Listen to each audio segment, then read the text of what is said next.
the next paper, and that is the free paper 1077, Comprehensive Approach and Exploring Therapeutic Potentials in Retinal Dystrophies. Dr. Purna Chandra B, P 1483-1.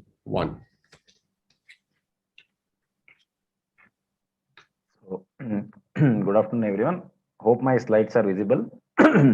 Yes, please go ahead. Is it in full Timer screen? on, please. Yes. Okay, I'll start now. Yes. So, good afternoon, everyone. I'll be presenting my paper on comprehensive approach and exploring therapeutic potential in retinal dystrophies. No financial disclosures.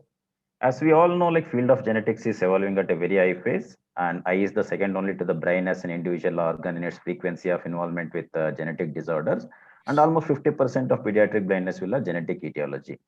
Clinical picture can be overlapping, which may range from very minimal in case of stationary night blindness to severe onset early degeneration in case of Leber's congenital amaurosis. So these are the some of the complaints with which our patients come: night vision problem, normal vision, can have tunnel vision, central scotoma, photophobia, and some parents bring their children stating that they are not doing well in the school. And some patients are concerned, I have this condition, okay, but will this condition pass on to my child? So what are we offering so far? We are counseling, we are giving genetic counseling, low vision aid services, photochromatic glasses for the photophobia, and we are monitoring the disease. So due to its rarity, the clinical models of dystrophy has not been extensively studied in India and needs to be comprehensively analyzed along with the disease phenotypes. So ours was an observation study, institutional ethical clearance was taken and consent was taken from the patients and guardian in case of pediatric patients. A total of 45 patients in the age group of 5 to 31 years were studied. There were 31 males and 14 females. So all patients underwent comprehensive evaluation, including imaging. And in case of pediatric cases, handheld OCT was used for imaging. Electrophysiological tests were carried out with strict adherence to International Society of Clinical Electrophysiology of Vision wherever it was required. Coming to the genetic testing, we did a next generation targeted sequencing using a 212 retina specific genes, and variant calling in gene of interest was looked into.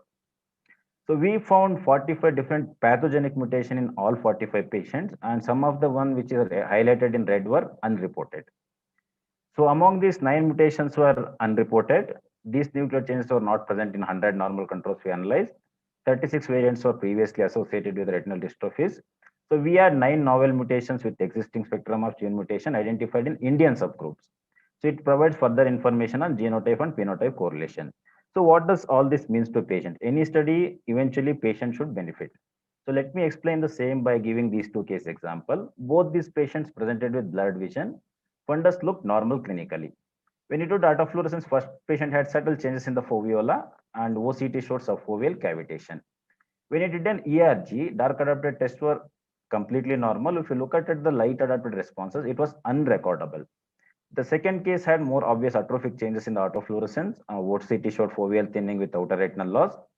Full-field ERG was almost normal except for a maybe mild reduction in dark adapted responses. Why there is so much of functional difference, though clinically these cases look similar? The reason being, first case is a case of achromatopsia.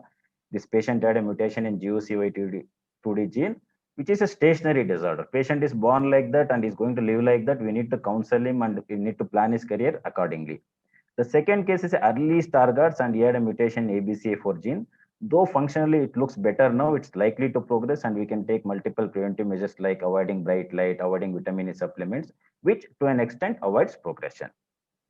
So coming to the future, we all know future is going to be dominated by the gene therapy. The process basically involves injecting an adenoviral vector, which carries a corrective gene. After getting incorporated in the host gene, it is expected to function normally. So how to produce this AAV vectors, which is a quite complex process and it was done in our lab. The plasmid will be produced, which are infected into HEK cell lines, and these are harvested 65 hours post-transfection, and it will undergo multiple purification process, finally resulting in an AAV particle. This is the electron microscopic view of the same. So we built a mouse retina model, and again, a separate ethical clearance was taken with all concerned government authorities in India, where we gave subretinal injection of RAV carrying RSP promoter for LAG-G gene, which codes for beta galactosidase enzyme. So this is the fundus photograph of the mouse. These are the injection site, and we also use the fluorescent bead tracking system to track that whether how this traveling in a subretinal space. 2 months post injection, these eyes were harvested and we made a cryosection. If you look at the negative control and the one which were injected, there is a beautiful uptake of the IA vectors and galactosidase was functioning, which is very promising that our vectors can reach and can get incorporated and can function the way we have designed it. So I would like to summarize my study under these three headings. What we knew was the diagnosis of dystrophy means almost end of road to the patient. What this study adds is more database, and it also shows Indian database for mutation may be different from rest of the world. We had 9 mutations. We need to generate our own strong database.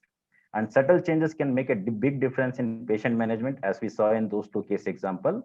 And the rodent model was studied in our study, starting from the scratch, like vectors to the rodents, everything was made in India. The future will obviously be to first in India human gene therapy with Indian made vectors. Thank you. Thank you very much. Judges, your questions, please. Purnachandran, what was the genes you got in cone dystrophy? Were they different or in Indian populations? I checked the mail. Hello. Sir, in between some disturbance, can you repeat the question, sir? Yeah, what was the genes you got in cone dystrophy? Where they were different in South Indian population, different sex? Yeah. So in this study, with the gene was same. The mutation was, we have got slightly different mutation compared to the both, the regional difference was there. Definitely it was different compared to the what it was reported in the West. So that's the main gist of the study. But whatever the vector we design in future, it has to be custom made to this population. It was different in some population. It was observed in cone dystrophy also, sir, as you are asking. And those rodent model, how you made them? Those for those gene therapy, was the gene induced to Sir, this induce mutation in this? No, these were not mutated models, sir. These are normal rodents. What we studied was whatever the vectors we designed, we wanted to study whether that can get incorporated into the cell and incorporated into the DNA, whether it can function normally. So once this has given a good result, the next step will be to study it in a mutated models. This was a normal rat, what we studied, the mouse model. Okay, so this mouse model was not mutated, this thing. Not mutated. Mouse model was not mutated because yes, because we are in a stage where we have to select the efficacy of the vectors, the uptake and all that. So once we are sure with that, definitely we can corresponding other vectors which can correct the gene and then we will inject it. What are which requires additional, the retinal dystrophies you studied? What are the types of retinal? So we studied all the retinal. As we see in a mutation area displayed in my slide, we starting from Leber congenital amaurosis, stationary night blindness, cone dystrophies, bestrophinopathies, achromatopsias, gyrate atrophy. We have all the dystrophies in our database, except the one which are not seen like North Carolina, which are not reported in India. All the dystrophies which are seen in this region are all were studied. Any of the judges have any questions?